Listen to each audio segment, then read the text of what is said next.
stand and ask the unthinkable question, what would Tom Cruise do? So, deciding that this is their last possible strategy that they can pursue, Harper decides to try to find a pair of wire cutters that she can come use to cut the wire, because you always have to cut the wire in an action movie. That's what you do. So she tries to find a reasonable sized pair of wire cutters, and the only thing she can find is huge cutting shears, like this big. And so she runs inside with them, trying to figure out if they can get it to work. And then she remembers, because she's seen Sherlock, that there's always an off switch on bombs. So they try to find the off switch, they click it, but instead of actually turning the bomb off, it causes the bomb to lose time. So it cuts down to 1 minute left.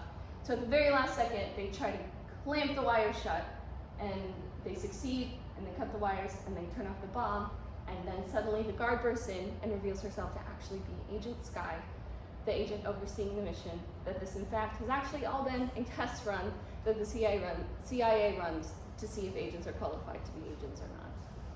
And they passed with flying colors, because what would Tom Cruise do is actually a very excellent strategy. So our characters, we have Jack. He's confident, and he aspires to be the model spy, who we all know is Tom Cruise. He's not as cool as he thinks he is, and not as cool as he thinks he should be. So he has to learn to accept his own skill set as valuable, even if that means he can't quite be as cool as Tom Cruise. So the idea for this character comes from like Jake Peralta from Brooklyn Nine-Nine, meaning like Scott Lang from Ant-Man, with just a dash of Tom Cruise, but the Tom Cruise from Edge of Tomorrow, the Tom Cruise who doesn't actually know what he's doing. The Chicago actor that we would like to have for Jack is Jordan Kurtz. Mm-hmm. Or Adam. Adam or Adam. Mm-hmm. And we would like to cast him out of Chicago. Then we have Harper. She is the hacker. She's kind of playing off of the girl who can keep up with all the guys stereotype that we always see in action movies, but she's actually way better and more confident than Jack is. She's wisecracking and smart, and she has to learn to let go of the rule book and go with the flow, and be okay with asking what would Tom Cruise do. So some inspirations for this character kind of come from Felicity Smoke from Arrow, that is Stormfront from The Boys Season 2, and then the character in the middle is from a show called Bionic Woman.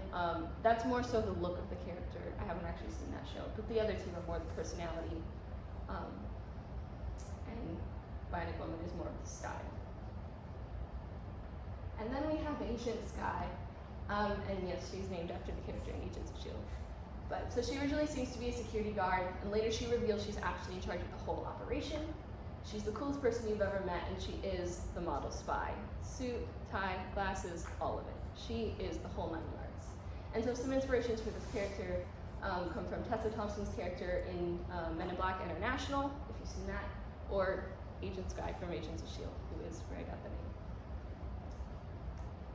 So our dream cast, for Jack, thinking someone along the lines of Ezra Miller, who's been in things like, he's the new Flash on the DC universe, he's in Fantastic Beasts and Where to Find Them.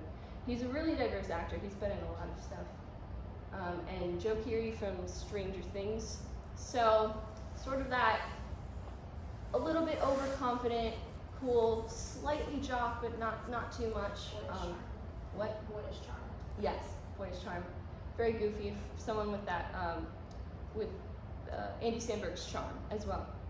But he's too old, alas. So, and then for Harper, we have Anna Taylor-Joy, who she was in Split. I really like her look and the way she presents herself. I think she really captures what Harper would act like. And then Zendaya, who is an icon. She has that wisecracking, smart, fun personality that we really want to capture in Harper. And then for Sky, Evangeline Lilly, she's from Ant-Man. She's the one who actually knows what's going on in that movie. She's confident, she's talented, and she knows her way around. And then Tessa Thompson in Men in Black. She has that cool, confident personality that we're really looking for Agent Sky. So for some of our cinematography, our tone and mood, I really love the cinematography of Minority Report, which is also another Tom Cruise movie if you're seeing a theme here. I really, really love the high use of blue in this film. It's very saturated and colored. It gives a really beautiful tone. Minority Report is a little more of a serious, darker film, but I really want to take the blue aspect from this color because I think we can use it to make a very cool spy feel and give it that cinematic. Out of this universe kind of feel. Exactly.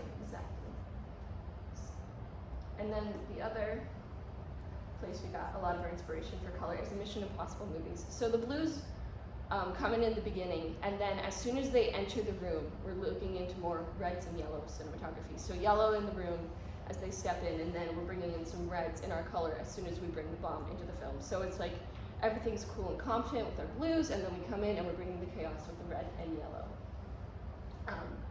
And there's some really good instances of this in the Mission Impossible movies because they're fantastic. And some of our similar film inspirations, The Other Guys, which is an action comedy spoof with Will Ferrell and Mark Wahlberg. Super fun, very different, off the cuff, subverts a lot of the expectations of the genre. Hot Fuzz, classic. Again, sort of an action comedy that's playing with the rules. Of course, I love Edgar Wright's visual comedy, and I'm always trying to add more of that into films. Mission Impossible, that's where we get a lot of our inspiration to spin off of, as well as like the cinematography look of the films, especially the last three are really, really well done. And then Johnny English, again, spy movie, spoof, sort of proving that there's a market for these incompetent characters who actually end up being exactly what is needed to get the job done. So our theme for the whole film is it is a comedic spy movie. Mm-hmm. So not really a whole lot of physical action so much as it is just vocal banter. So there is no physical fighting or anything like that. It's Right. It's performing the actor's physical looks and ways of like making comedy happen throughout the film. Mm-hmm. And there is some visual comedy. There's a gag where Jack has to hide behind a guard and move exactly as she does, but there's no physical interaction or contact with that. So our production design team, I'm the director and writer. I'm the producer. And I'm the director of photography. So working out our schedule wise, Paris is really busy with a lot of theater stuff, but we have figured out with her schedule and what works best for us in this scenario are these 2 weekends is what we're open for and taking. The budget that I've worked out is based off of I go off of the money that we actually know that's coming to us. So we have the department money that's coming to us, and this is broken down for $200 to $250 for actors, $150 for the room, $100 for reimbursements, gas, food, wherever they spend while they're here or getting down here. Around $300 for production design and $450 for crafting. And for working with, we're also next slide. We're also going to do marketing and fundraising through Indiegogo, SGA funds, other local businesses. Have a new media format for using TikTok and trying to figure out how to get extra followers or people to see if they can check out our Indiegogo page and fund through that. We also have an original song that is coming our way, so there will be a little bit of payment going towards that too. But any of the money that we receive from Indiegogo or any other funds thereof will be going towards vesting. That really worked out last time on Sock Leaf. We have a lot of money to spend on vesting for Sock Leaf. And not to say that this time around will be different, and you never know, but knowing knowing our friends and our family and everyone else around us will support us in this, we'll have more than $200 to spend for a festival. Some of our locations that we have, because we've thought about a lot, is a lot of the tech stuff with Harper is going to be in the grip truck, and then for locations of like crawling around buildings or messing with the bomb, For Jack, we have things like the MCA, the Science Hall, and the library, and like these are just different parts and places that we can go to. Our ideal place that we would like to hit is the Science Hall and portions of the library as well. We did location scouting yesterday to see like what we would like and how things would look, and these are just some sample pictures of what we got yesterday. And so one thing with that too is that the script is very vague on location intentionally, but if we can use these locations to create sort of like an idea of a research lab with like a library and laboratory facilities, so that has more of like a specified location for the film itself. And Paris and I have also collaborated with the color. We would like to try and film it at night, and we would also like to try and get as much interaction between the colors on windows and other scenarios behind it to pop in those essence of blues, yellows, and reds to help escalate the story. Because it starts in blue, goes into yellow, gets to red with the bomb, and then goes back down to yellow and the blue. Once everything cools off and they're all back in their reality. So the color will help adjust the arc of the story. So these are the qualifications that Paris and I have to do producing and directing the projects. These are all the projects that Paris has directed over the years, and these are all the projects that I have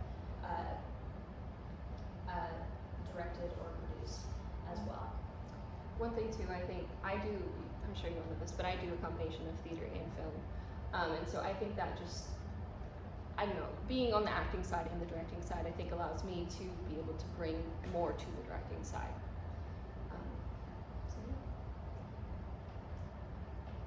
So project importance.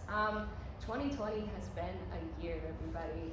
It's obviously been very chaotic, and like the characters in this film, everyone has had to adapt and creatively solve insane and unexpected problems, whether it's through Zoom, adapting our film sets to a more COVID-friendly protocol, figuring out how do we even have college in the middle of a pandemic, things like that. These are all things that in a metaphor, the characters are going through a similar state of problem solving. And honestly, I think we all just need a really good laugh. If we can make people smile and forget everything else for 10 minutes, then we're doing our job. I really want to make a film that makes me and other people laugh, and I think that's the best thing we can bring right now. Another thing is, when trying to write for junior film, I really felt like I was pressuring myself to try to write something deep and profound and to like prove myself as like a ballad writer, which I've had to let go of. So I actually returned to, this was a script originally that I wrote my senior year of high school. And so I've come back to it with all my film knowledge, experience, and completely rewritten the whole thing. And so for me, it's not just fun, but it's actually like a personal full circle moment, a return and embrace of myself as a writer and filmmaker. And then the project progression, we already have an Indiegogo campaign ready to go. All we need to do is just click the button and it's set to go, share it with friends and everybody. We have a bomb artist that has been notified and is working on sketches and things to figure it out. We also have Catastrophe. Carlos Hermosia is working on a original song and he sent us a demo last night. I can play in a minute. And it's still in the working process, but it's a great start to figure out how we want this to look. Location scouting on campus, a lot of the stuff that is going to be on campus, and working through that, so that helps out a lot with not having to outsource in the community and invade personal spaces, and not have to worry about a lot of like COVID problems happening there when it's contained on campus instead of getting out to the community. That also gives us more freedom to have people around, but not necessarily on set, so that you can have DAT, editor, things like that. And with Trust Filming this weekend, we're kind of figuring that out too, so I'll have some experience filming with COVID protocols already. And then Paris has already created a soundtrack to run with, so whenever we get on set to help adjust the mood and get the actors into character and get everybody set for the locations, we have music that we can play in the background or play for the actors' heads that they can use to help spur their characters forward.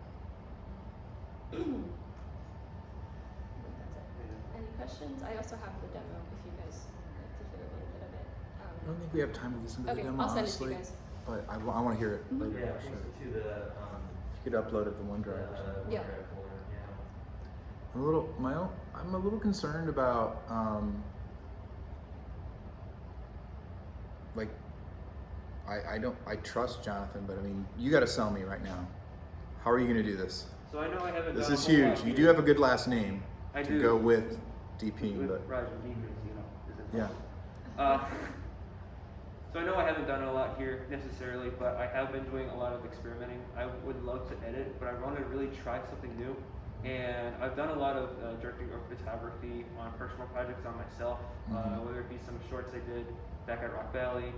And I've had a load of experience over the summer while I was working at a summer camp. I probably did like 6 videos while I was over there just messing around for about 6 weeks straight with camera lenses, camera settings, and all kinds of stuff. Okay. We but also there's a thing about color though, so the color theory and all that. And have you had a chance to play with the new Geminis yet to get it? No, I So haven't. you're gonna really need to do that because that's gonna be all the color you want, which would be great. We were also planning on getting a really strong AC to Mhm. help Junior to help just make Right. life easier Yeah. too. Right, because lighting is, if you're gonna do this whole color arc, which I love, it's a lot. Well, and shooting at night. And shooting at night with all the windows, all the it reflections. limits when you can shoot. I mean, Yeah. you essentially have eliminated all of Saturday. Yeah. Well, actually, the van, we would probably, Olive Harper's interaction, which over half of the film, her interactions are just in the van. And so we were gonna shoot that during the day in like a dark enclosed space, like if we can get the maintenance, put the Mhm. van in the maintenance garage, like what we did for Glen Frank. So we're not necessarily losing a whole day. Also, depending on where the bomb room actually is, if it's enclosed with no windows, Mhm. which is ideal, we could shoot that as well That's during true, the day too. without having any It's issues. good, as long as you're thinking through Yeah. that, because Because you're cutting so much time out. Right. well, you're losing, and also then you can't shoot 16-hour days. Yeah. So, No. We gotta move on. We gotta move. Got 2 yet to get through. all right. No, good job. Everything's Yeah, thank no you. major. Mhm. So, thank you. Good job.